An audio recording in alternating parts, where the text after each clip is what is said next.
Hey, Dr. Lamoreux, how are you? I am great. How are you, Dr. Henninger? I'm doing all right. Well, I'm excited to talk to you.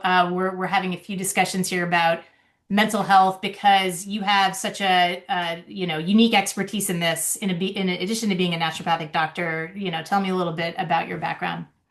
Yeah, so I'm a naturopathic doctor, and then I'm also licensed as a counselor. So I'm a licensed therapist, and Okay. I have experience working with people from that angle, as well as a naturopathic angle, doing medical consults, and so I've Yeah, had the fortune to explore mental health symptoms from psychological and physical causes.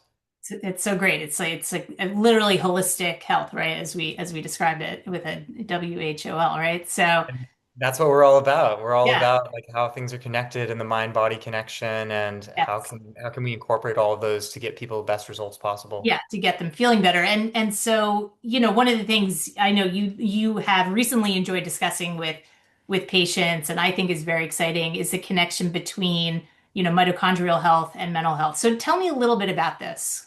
Yeah, yeah. So I know a lot of people are familiar with kind of like it's kind of this joke almost at this point. The Yeah, mitochondria is the powerhouse of the cell. So high every cell school. in our body has these little these they're like cells within cells and they're called Yes. mitochondria and they create all the energy for our cells and our whole body. And Hmm. we have lots of them in our nervous system. So our brain, spinal cord, like our nerves throughout our body. And Hmm. there's this idea that research is speaking more and more to that a lot of neurological and mental health symptoms can actually come from malfunctions or problems with how well the mitochondria are working in our nervous system, Right, right, in those right. cells. Yeah, it's very, very exciting. And so, is there a way for us to evaluate for that? I mean, it's one thing to have it in the research, but as we're kind of playing this out with patients, how do we apply that? Yeah, so one of the nice ways that we have is it's actually a urine test that looks at organic acids. Hmm. And so it's essentially this whole panel that looks at these acids that are produced.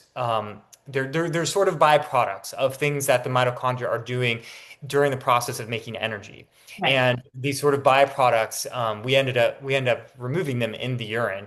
And Hmm. so we actually can look at like the levels of how much of like these byproducts are being removed and Hmm. um and that gives us a lot of information about okay what's happening in the mitochondria, how well are they working?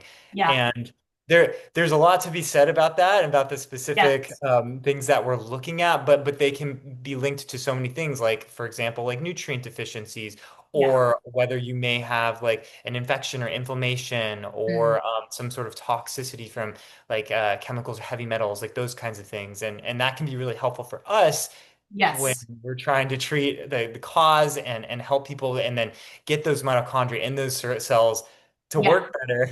Work better. Right. Yeah. Yeah. Yeah. And it benefits to mental health, but typically we see patients have, improvements across the board, right? Energy and,